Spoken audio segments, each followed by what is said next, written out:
नमस्कार. आळेफाटा पोलीस स्टेशनच्या हद्दीमध्ये दिनांक 6/5/2026 रोजी सकाळी 8 वाजता सकाळी मॉर्निंग वॉकला जे आपल्या आळे गावातील ग्रामस्थ जातात त्यांना एक लहान मुलगा 5.5 वर्षाचा रडताना मिळून आला हायवेच्या बाजूला. मग त्यांना संशय आल्यानंतर त्यांनी पोलीस स्टेशनला खबर दिली आणि आम्ही त्याला मुलाला पोलीस स्टेशनला आणून त्याच्याकडे आम्ही चौकशी केली असता तो 5.5 वर्षाचा आहे. फक्त त्याला काही जास्त बोलता येत नाही.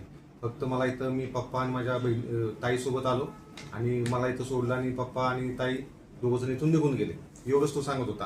परंतु त्याच्या बोलण्यात त्याची आत्या शिरपूरला राहते, माझ्या आत्या शिरपूरला मी सुट्टीला गेलो होतो असं बोलण्यातून निष्पन्न झाल्यामुळे आम्ही शिरपूरला त्याचा फोटो पाठवून चौकशी केली असता त्याची आत्या सख्खी आत्या ती त्या ठिकाणी पोलीस पाटील आहे. तिच्याकडून ह्या मुलाच्या आई वडिलांचा त्याच्या आजी आजोबांचा शोध लागला.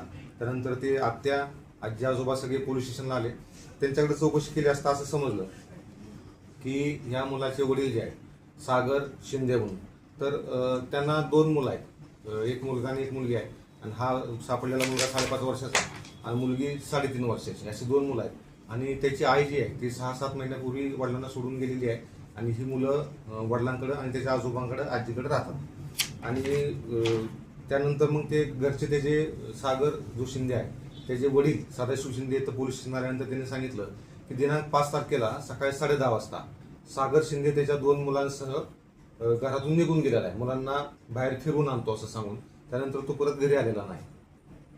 मग तो त्यानंतर सागर शिंदे कुठं आहे हा शोध लागत नव्हता, प्लस त्यांची मुलगी तिचा सुद्धा काही शोध लागत नव्हता. आता ते मोशी येथून त्याच्या राहत्या घरातून मिसिंग झाल्यामुळं आम्ही चौकशी करून मोशी पोलीस स्टेशनचे संपर्क करून आम्ही आमच्या सरकारी गाडीतून त्यांना त्या पोलीस स्टेशनला पोहोचवलं. आणि पोलीस स्टेशनला इंट्रॉगेशन चालू असतानाच पोलीस स्टेशनला अशी माहिती भेटली की जो सागर शिंदे आहे हा हद्दीमध्येच एका ठिकाणी पानटपरीवर बसलेला आहे.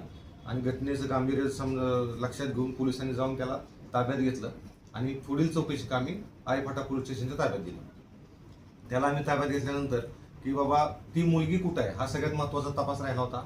त्यावेळेला आम्ही कसून चौकशी केली असं त्यानं सांगितलं की त्या मुलीचा मी गळा दाबून आळेखिंडीच्या बाजूच्या जंगलामध्ये आणि माझा मुलगा जो आहे त्याचा सुद्धा गळा दाबून मी तिथं खून केलेला आहे अशी त्यानं आमच्याकडे प्राथमिकदृष्ट्या कबूल केली. त्या कबुलीच्या अनुषंगाने आम्ही पंचांना बोलून त्या परिस्थितीचा पंचनामा केला असता म्हणजे तो जो त्याचा मुलगा जिवंत राहिला होता हे त्याला माहीत नव्हतं. त्यानं दोन्ही मुलांना मारण्याचा प्रयत्न केला होता किंवा मारलं होतं. त्यातला एक मुलगी मरण पावली आणि मुलगा सुदैवानं जिवंत राहिला. नंतर आम्ही पंचांसोबत जाऊन तिथं घटनास्थळ पंचनामा केला, पूर्ण ते जंगल सर्च केलं आणि आरोपीनं दाखवल्याप्रमाणे त्या ज्या ठिकाणी तिला मारलं होतं त्या ठिकाणून त्या मुलीची बॉडी आम्हाला हस्तगत झालेली आहे. त्यानंतर पोलिसांनी आम्हीच फिर्याद देऊन ती तक्रार दाखल केलेली आहे आणि त्या अनुषंगानं पोलीस स्टेशनला CR नंबर 133/2026 भारतीय न्याय संहिता 2023 कलम 103(1), 109, 93 आणि 238 त्याप्रमाणे गुन्हा दाखल करण्यात आलेला आहे. आणि आरोपी सागर सदाशिव शिंदे वय 29 वर्ष राहणार गायकवाड वस्ती मोशी तालुका हवेली जिल्हा पुणे या सदर गुन्ह्यात अटक करण्यात आलेली आहे.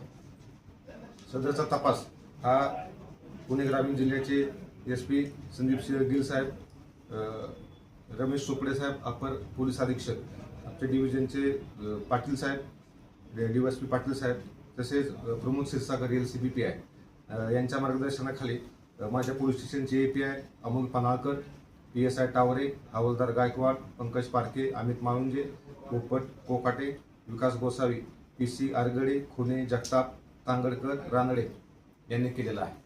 आणि या बाबतीत मी दिवसभरामध्ये काल ह्या चौकशी करत असताना माननीय DYSP साहेब पाटील साहेबांचे खूप मोलाचं मार्गदर्शन भेटलेलं आहे. त्यांनी केलेल्या मार्गदर्शनामुळेच आम्ही कमीत कमी वेळामध्ये हा गुन्हा उघडकीस आणू शकतो. धन्यवाद.